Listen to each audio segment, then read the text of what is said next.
Talofa, I'm Jojo Tia and this is my third video on safe sterilization work practice. Sterilization is a validated process used to produce an item that does not contain any microorganisms that include resistant bacterial spores.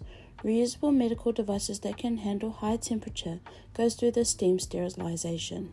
I start with washing my hands thoroughly to stop spread cross-contamination and microorganisms. Regular hand washing is strongly important and encouraged in the sterile services department. I start by loading the instruments and sets onto the manifold. I'm using a trolley when loading. I remember to keep a straight back to avoid getting any injuries. I'm now loading the machine on as an instrument cycle, which is suitable for any instruments or sets in crates or are wrapped. The sterilization machine goes up to a temperature of 134 degrees.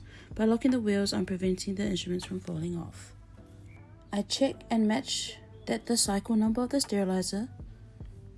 This is because the cycle and batch number must be stamped onto all items so they can track back if there is a sterilization failure. I load the instruments and sets by scanning into the TDOC tracking system, operator ID and the barcode and load number. Scan all the items that need to be sterilized. All items should be correctly placed on the manifold to allow the air to move around and the steam can contact all surfaces. At the bottom should be all heavy items and lightweight sets or stereo should be on the top. All items that go through to the sterilizer need to have a cycle and batch number.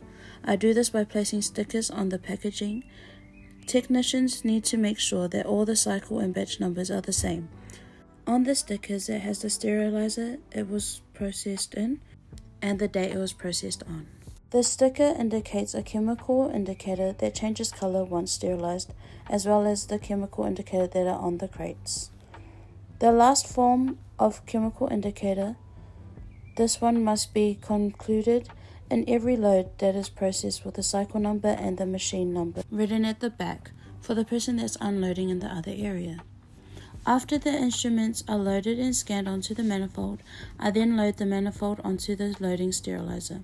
I ensure that the brakes are on so that I can safely push the manifold from one end to another. I load the manifold on by using the TDOC tracking system. I can either scan the stereo cycle for a lighter load or instrument cycle that has crates and any heavy sets. In this video, I have chosen this instrument cycle due to the crates. I scanned the load number and create a new batch, and now we go to the last video of our series.